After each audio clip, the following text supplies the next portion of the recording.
perfect. I'm with you in that I don't know what fuels those And I just don't get statements. it. I'm not here to rip on him. I just honestly I can't reconcile the conversations I've had. He's super friendly and happy that you're a fan of the guy.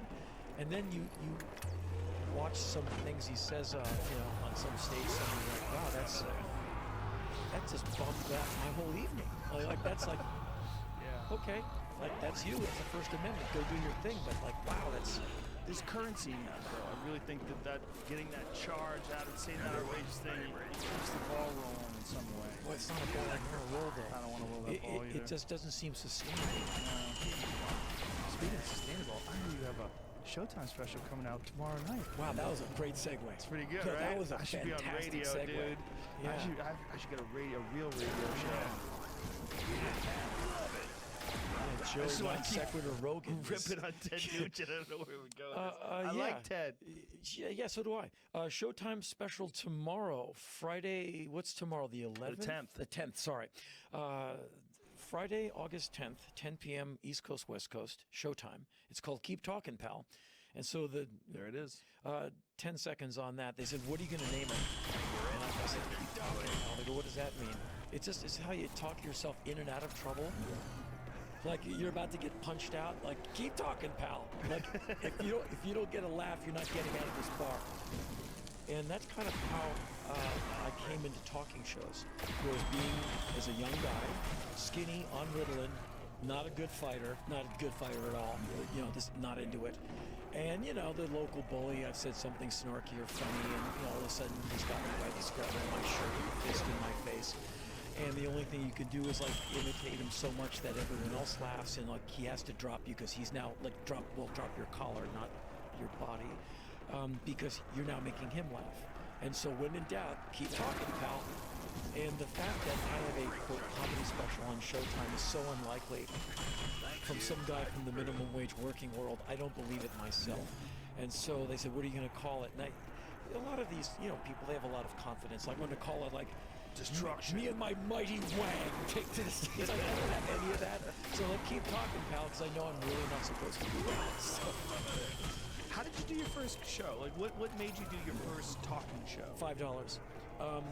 1983, a little venue on Hudson, right off of like about 10 paces north of Santa Monica Boulevard. It's like the dead ends on the Santa Monica Boulevard. There's an art space there called the Lhasa Club, and there was a local promoter in town, amazing guy, and he would get like 25 people on stage in one night. Everyone gets 5 minutes. And it'd be the singer of that band, the drummer of that band, that artist, that poet, like real artists who speak for a living, and then the guy with a funny tour journal, or the guy from the band that we all like, and he's going to be an idiot for 5 minutes. And these shows were really fun because just people on or off stage all night long, like running off stage. And the bass player in Black Flag, Chuck Tukowski, fantastic info. He would get invited on these bills. I would go with him because we were beach guys. We lived in the sticks. And the gigs were in Hollywood, so we'll go into the big smoke. We'll go see the big city. I'd go with him because he had the band van. He'd go into town. I'd tag along. So he'd read out of some notebook his pocket meetings. And one night the promoter said, you got a big mouth. Next week, 5 minutes or like whatever, 7 minutes, $5.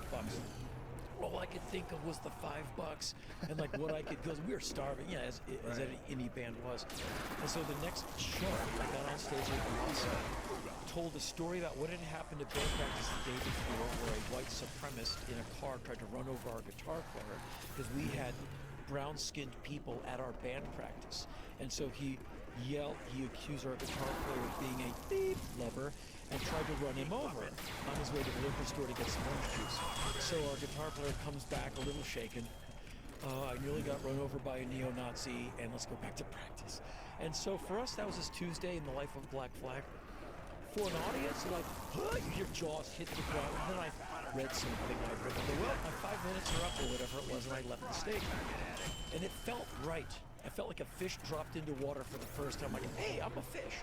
Like, I didn't have a band, but I had no stage fright, and just me and a microphone, it felt more natural than music ever felt, which was cool to do, but never felt natural.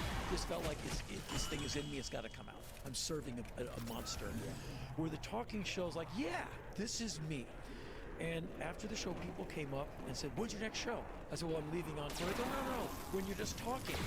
I said, "Well, no, that's a one-off. I got this $5 bill. I'm out of here." And so the agent, the promoter guy said, "Okay, you're very good at that. You're a natural. So how about this? I promote all these different poets and performance artists. I'll give you 20 minutes. You'll do 20 minutes opening for this guy." Okay. So I did 20 minutes. And then after a handful of those shows, those poet types were opening for me. Because the Black Flag aspect kicks in. Like, oh, he's the dude from Black Flag, and people show up. And I guess I was good enough. And so the poets were like, "I'm now opening for this guy?" Okay. And that was 83 turning into 84. By 85, I had gone to Europe for some poetry festival, which I kind of blagged onto in Holland. I had done a cross-country tour, 12 to 50 people a night, sleep on the parents' couch, go by Amtrak. And started my little book company, 83, 84, self-published to this day. That's awesome. And it went from string to string. And now it's a 14-month tour that takes in 20 countries, multiple nights in cities at nice theaters. Do you only use yourself for your publishing company, or do you publish anybody else's books? We used to. Many years ago, people I knew who I thought were great writers, I put them out. We licensed Nick Cave's books from his publishers in Europe. We licensed a few different titles, photo books and a couple of novels, short story collections. And it's very hard to have a book company. It's hard to sell a book in the world unless it's like Stephen King or Danielle Steele or mega, at the cash register at the airport store. If you're selling poetry books, different kinds of literature, you are nothing but uphill. My books did okay. They always do okay. Everyone else's books is like trying to sell dead animal guts. You know what I mean? Like no one's that interested. They'll look, but they don't want to pick up. And so we stopped signing new writers, sold through the press runs, let the licenses run out. Everyone got to keep their masters. And then we just concentrated on me, because I keep the whole staff busy with all the stuff I've got going. And so we publish, but we publish me. And I've done a bunch of books. How many books have you written? About 27. Holy shit. Well, I got nothing else going on. All but 2 of them, I wanted to do a photo book a few years ago, and Heidi, who runs all my company, she's the smart one. So I showed her the manuscript. She goes, "Okay, the book is great, but let's not do it on our company because it's a lot of startup money for a photo book. It's just a lot of setup cost. Let's get you a literary agent and do it somewhere else." And so smart idea. And so we got a literary agent, and we did get a book deal with a very good Chicago, it's a Chicago company, Chicago Review, I'm forgetting. And they put out the photo book. And that was a learning experience, like working with an editor. Like, I'll go, "Well, here's the cover." And they go, well, we're going to have a meeting about that. And I'm like, "You're having a meeting? It's my book. It's my book cover." Because I'm used to owning my own machine. But when you work with other people's money, everyone has a big opinion. So that book came out and did and continues to do very well. And many years ago, I did a kind of a best of, if I have any best of material, I did a best of for Random House many, many years ago that you still see. It's in print.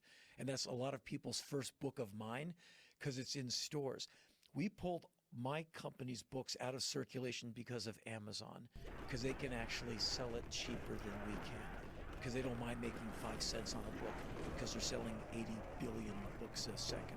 So we pulled ourselves out of distribution, and now it's very much the website and live shows. And we have less returns. We don't get a pallet of damaged books coming back that were, abused in some bookstore in a shopping mall in the Midwest, like heavily thumbed but never taken. So you can't buy your books off of Amazon unless it's a third-party seller? Right. And so you just sell them on your own? Yep.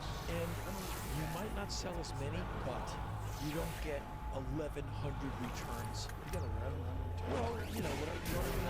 Well, when you're selling everyone else's books too, you get like a pallet of like books that look like a dog chewed them, or like remainder stickers. It is what it is. And so I am extraordinarily small of fame. I sell lots of books. They do great as ebooks as well. In fact, that's kind of overtaking. I'm not an ebook guy. I like to take a marker and mark books up. And so I buy paper ones, but apparently the real world likes to read on their tablet. And so all my books are on that platform, thanks to Heidi. And apparently they sell very well. I don't keep track. I just write them. I don't count them. If you had to suggest to somebody a good book of yours to start with, what would you say to start with? Like, I was going to read your books. What should I start with? Oh, I would tell you to read Blood Meridian by Cormac McCarthy. I would just tell you to read a real writer. Get in the van. My tour journals from Black Flag. It's just people like that book. It's in a bunch of different languages. It's just a cool, insane read of like living this very feral life, of like fighting women and music and relative poverty. So that's a fun one to start. I like the travel books I've been writing the last few years. I write travel all over the world.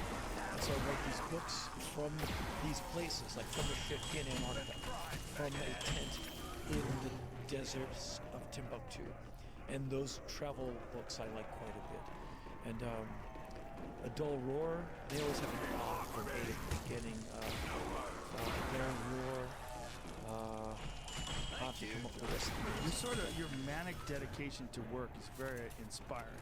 Like, it makes me feel like I need to work more. Like, when you're writing all the time and doing all these things, like, you're one of those guys, it's like, it feels like you're always with your foot on the gas. Yeah, I'm kind of furious for work. Yeah. But I don't, it's not what, it's what I do, but it's also what I don't do, in that I don't have a family. I'm not putting it down. I just don't have that. I'm just not chipped that way. I never thought of having kids. I don't have a wife. I don't have friends, really. Most of the people I know either pay a salary or a commission to. My phone doesn't ring. My old best friend from since I was 12, Ian Mackay of the band Fugazi, he and I talk every Sunday if possible. But past that, my phone usually doesn't ring unless it's an interview. Or Heidi going, "Hey, you're late. Get over there." Is that good? It is what it is. Does it work for you? Like, It's all I know. I've been that way since I was 5. But the no friends part? Well, I'm not looking for any.